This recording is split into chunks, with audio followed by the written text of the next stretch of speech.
All right, we're back with another dip into this series we've been doing called Knowing Me, Knowing You.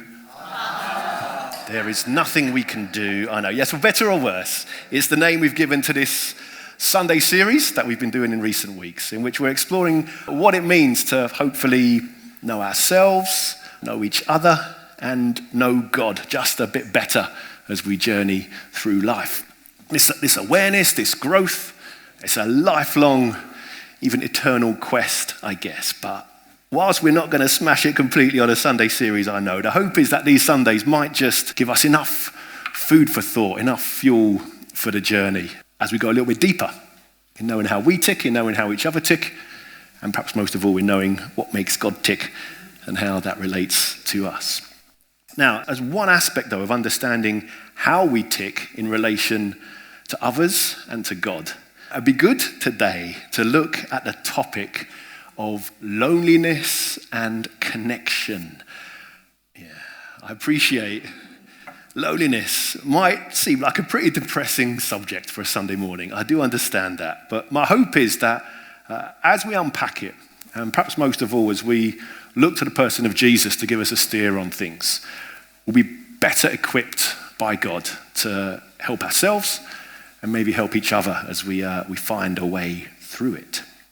And I think there is a need for many of us to find our way through this area of loneliness, because loneliness, it's sadly a pretty common experience for so many of us these days. And yet, according to the Mental Health Foundation, 1 in 4 adults feels lonely some or even all of the time. 1 in 4. That's a huge number of people, which means statistically, that's likely to be the case for a good number of us in the room today. Maybe for you, maybe you identify with that phrase. The same Mental Health Foundation findings also reveal that whilst 1 in 4 people feel lonely some or all of the time, they also conclude that 1 in 5 people will hide their loneliness in front of others. Again, maybe that's something which feels familiar to you. Now, what does it mean to feel lonely? Well, I guess that the classic picture is of someone being alone or isolated, the kind of kid sitting on their lonesome with no one to play with in the playground. And in many ways, the classic kind of dictionary definition of loneliness supports this picture, because it defines loneliness as this: a sense of sadness because someone has no friends or company. Now, if we go by that definition, then I guess that maybe helps explain why people might choose to hide whatever loneliness they're feeling from others, because it feels embarrassing, to be honest. I mean, it hurts us to think that we are defined by this kind of definition of loneliness, that we might have no friends or company. In our digital age where connectivity is championed, I guess to admit to feeling lonely feels like an admission of failure, perhaps, on our part. Sense of failure, which can cut to the heart of our own sense of self-esteem and self-worth. I guess at the bottom line, we assume that if we often feel alone or isolated, then there must be something wrong with us. And yet I want to push against that idea today, because I think there's more to loneliness than it simply being sad because we might lack friends or company, despite what this dictionary definition might suggest. Indeed, I'm not even sure that this definition is truly what loneliness is.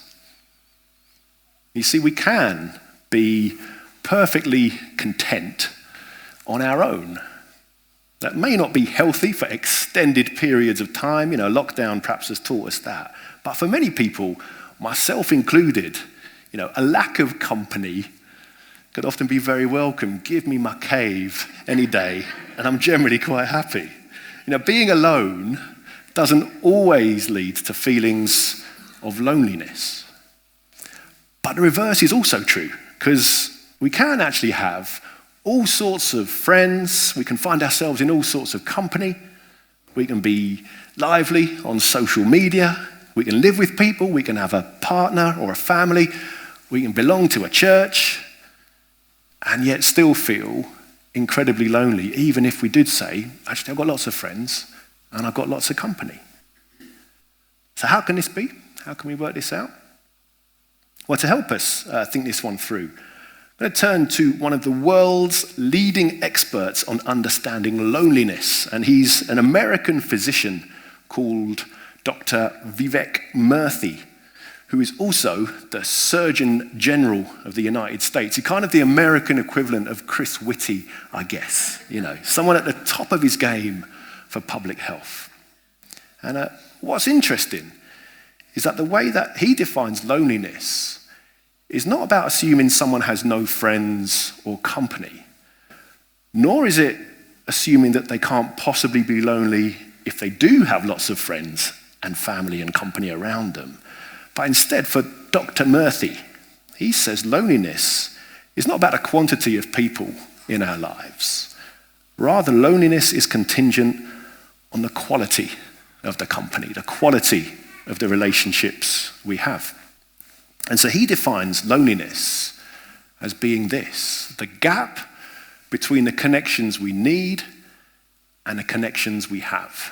I'll say that again. It's the gap between the connections we need and the connections we have.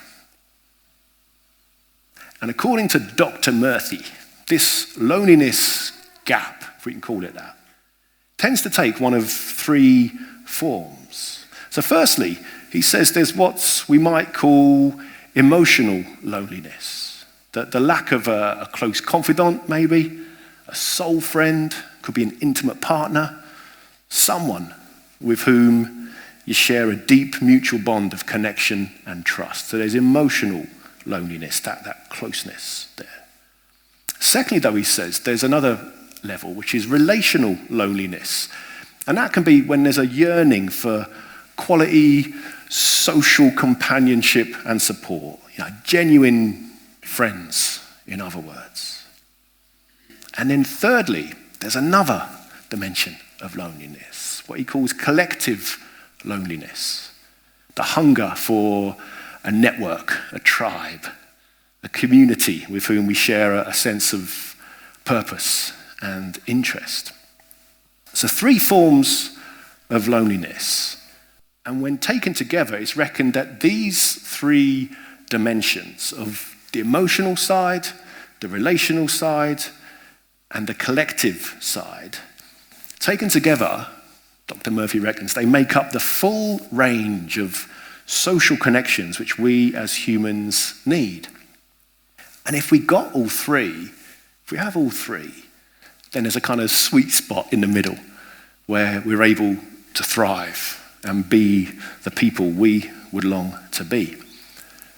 But equally, if we lack any of these three dimensions, the emotional, the relational, or the collective, often through no fault of our own or any failings of our own, that disconnect, that lack, it's that which can leave us feeling lonely. So, for example, whilst we may be well connected, collectively, perhaps in some sort of community or other, and maybe emotionally, we enjoy, say, living with a partner, we can still feel lonely for friendships in that relational sense. Or even if we have lots of friends and are part of all sorts of community clubs and organizations and we're nice and busy and so on, we can still feel lonely for that intimate, emotional connection with someone who we might call a soul friend, maybe a parent, maybe a partner.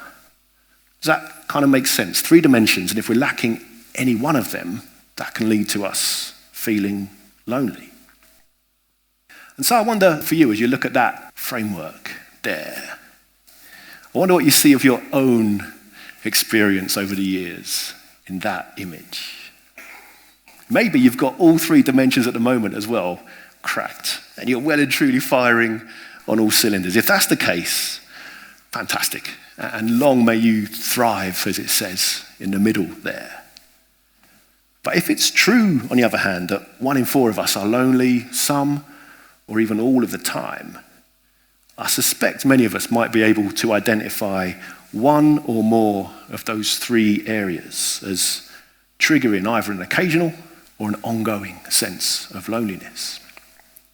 I think for me, as I look at myself in relation to that image there, I'm fortunate. I'm married to Gemma, someone with whom I'm able to share a close emotional bond of love and trust with, got immediate family around as well. I'm fortunate as well that I feel connected to various collectives with whom I share a sense of belonging and purpose. And most importantly, this church community, you, us. And I love being part of this community. There's also the Vic down the road, which I know I mention it a lot, but that's an important little community for me. I love feeling I belong in there. I feel connected to Burntwood as a town, as a whole. I'm not from around these parts, but this is my home, and we love living here. And then there's also more kind of distant, occasional places perhaps. So Greenbelt Festival, which some of you may have heard of, once a year or so, go there. There's a kind of tribe there of like-minded people who I find an affinity with. West Ham as well. I know, I'm serious. You feel that kind of affinity with a sporting team. Whoever you follow, you get that kind of bond with that as well. So I feel part of various collectives at different levels. But the dimension I sometimes struggle with is the relational one. I thought I put it more faded up there. You know, those social, genuine friendships. And it's a weird thing to be talking about in a room full of people when I do count so many of you as friends. But I think for me, if I'm honest, having this role of being vicar of this community, there is a cost to that, which makes it hard to switch off from having or being seen as having that role and the responsibility perhaps that comes with it. So when I go down the Vic to relax, most people in there, they know me as Matt. You get a couple of people, every time I walk in, oh, the vicar's in, watch your language. And it's like, come on, let me be me. Don't label me like that. And I struggle sometimes to know how to do it. And I know I've got a very strange job. I know it's a very strange job, believe me, it's a very strange job. But it does mean I know I'm not always very good at working out or navigating how to do friendships, particularly locally, alongside it. So that's me. It's the relational that I'm working out, I guess. What about you? What about you of these things? Or what do you reckon about the person next to you? What do you think they might struggle with in this? Now don't worry, I'm not going to ask us to share on this morning. It's far too tender a topic for us to sort of speak about perhaps out loud at this point. But I think in our quest to know ourselves and to know each other better, I'd suggest this loneliness framework is quite a helpful one for us to put ourselves into. It's quite a helpful model perhaps to reflect on where we fit into it. That's for ourselves and for each other, maybe. But how might we get to know God better through our understanding of these dimensions of loneliness? And in terms of God's loving kindness to us, how might God be wanting to work in our lives to help combat whatever loneliness we do experience? Well, I think as with all kind of divine human questions, we can do no better than turn to the person of Jesus. Because as we look through the gospel accounts of his life, I think we can see in Jesus not only someone who understands and invests in each of these three different kinds of relationship, but who in turn then offers us a model to follow for ways to combat whatever loneliness we might experience in our lives. So first up, how does Jesus do in dealing with the potential in his life for emotional loneliness? Well, although as far as we know, Jesus never got married, neither did he have any exclusive romantic relationships, there is plenty of evidence for him having an incredibly close connection with a small number of people. So for example, there are times in the gospel stories when Jesus makes a deliberate point of singling out Peter, James, and John to spend time with. Most significantly perhaps by hiking up a mountain with them before his appearance was transfigured and the glory of God literally kind of shone out of him. But there's also time in the Garden of Gethsemane on the night before he died when Jesus gathered the same three blokes, Peter, James and John, to pray and keep watch with him. It's interesting, I think, that in inviting this inner circle, these three guys, with him to both things like his transfiguration when he's on top of a mountain, things like the Garden of Gethsemane when he's right down in the depths. These three witnessed Jesus, if you like, at his most glorious, but also his most vulnerable. And it seems, therefore, Jesus understands the importance of sharing all that we're about with those who we might count as our closest people, our soul friends, if you like, those we have the deepest connections with. The fact that Jesus was single and the fact that he doesn't seem to have had the closest of relationships with his immediate family, to put it mildly, because they thought at one point he was mad. He was mad. That's not the kind of family that I would particularly want to spend much time with, really. But Jesus was single. His family were, we'll see. I think that should encourage us to see that deep connections are possible, even desirable, outside of exclusive relationships and perhaps outside of family units.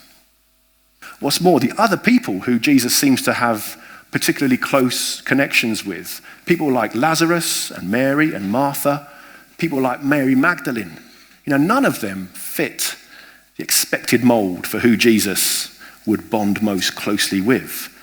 But bond with each of them, he certainly does.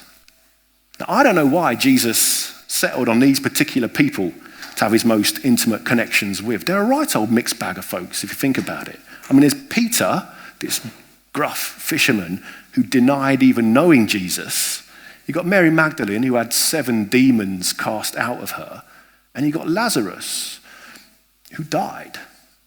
But it does seem to me that if we are experiencing emotional loneliness because of a lack of close connections, where it may just be that God is encouraging us to look beyond the obvious, perhaps, and be open to finding connections with people who we wouldn't necessarily expect to gel with, whether that's the equivalent of Peter or Mary Magdalene or Lazarus or whoever.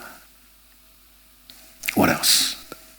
Well, in terms of finding ways to combat the potential for relational loneliness, the friendship side of things, I think it's clear from the Gospels that Jesus went out of his way to invest in friendships and companionship. Most of all, we spent time with those that we know as the 12 disciples, 12 men he intentionally called his friends. So how does this friendship form between Jesus and them? Well, Jesus comes on the scene at sort of age 30 after we've had his childhood kind of stories in the gospel. What was he doing in his teens and his 20s? We don't know. But it would seem that some of the disciples he perhaps grew up with in his teens and 20s and knew them already. So you got fishermen like Peter, Andrew, James and John. They lived just down the road in a village called Bethsaida, which was just down the road from where Jesus settled in a town called Capernaum. So it's likely that Jesus already knew some of the disciples before he called them to join his collective. Others, we had an affinity with. He kind of picked them out, it seems. He saw their potential, if you like. So you got people like Matthew, the tax collector. We're told that Jesus stopped and saw him sitting at his tax collector's booth. When Jesus sees you, you know there's something going on. Same with another guy called Nathaniel. And we don't know much about Nathaniel. He's a very quiet kind of chap. But we're told that Jesus notices him sitting under a fig tree. And when Jesus says, "I've seen you," Nathaniel says, "Yeah, I want to follow you because you've seen me," in that sense. Now, some of these 12 disciples, they're far from obvious candidates for Jesus to be friends with. Again, a lesson perhaps for us about befriending unexpected people. But the friendships were fostered above all by them simply but intentionally spending time with each other. They walk everywhere. They weren't on their individual scooters or bikes, or if they had to walk everywhere together. And by walking together, they talked together, they ate together, they drank together, they debated, they joked, they shared, they did life together. And it strikes me that if Jesus knew that in order to not allow himself to be relationally lonely, he needed to put intentional time into sharing his life with others, how much more do we need to do that, or would we do well to follow his example? You know, I get it in modern life that so many of us are busy and we're tired, and I know how hard it is sometimes to get off the sofa, and even this morning to walk through these doors for some of us, especially if there's anxiety or depression going on in our lives. And if that's you, if it's been a struggle to get here and you nearly didn't, then well done for making it this morning. I know that's a step. But I do wonder if, for others of us, if the prayers we perhaps sometimes secretly pray, asking for God to give us good friendships, I do wonder if they're more likely to be answered when we make an intentional priority of simply turning up to things, even if we don't always feel like it. I know for me, as the pandemic subsided, we had a couple of years of not necessarily mixing socially and stuff. And I think when that all wound down a little bit, I made a kind of decision, I suppose, that I was going to say yes to more social things. Life's passing by. And I thought, I'm going to say yes to things. Not like in a Jim Carrey yes man kind of way, but just like I want to be intentional about joining in with stuff. And that's not always easy for me. I'm an introvert. Like I say, I like my cave. There's part of me that likes box sets and sofas and things when I've got some downtime. I'm not always the most socially hungry of people, I suppose, in that sense. So I don't always find saying yes to social things easy. But I made that pledge to myself almost to say yes, because I know, as I said, this dimension of loneliness in a relational sense is key for me. And I need to help God to help me by actually getting out and meeting with people. And maybe that's something which resonates with you too. And if so, there are various things that are on here as a church, services and socials and groups and stuff coming up that you may want to make a priority of, even if you don't always feel like it. And the offer's there anyway. But then thirdly, and finally in terms of these dimensions, I think we see Jesus also combating the potential for him to experience collective loneliness by him being an active part of a vibrant community. And perhaps the best example of this is in Luke's gospel, when we read that Jesus sent out 72 of his followers to go and share the good news of his love with the surrounding towns and villages.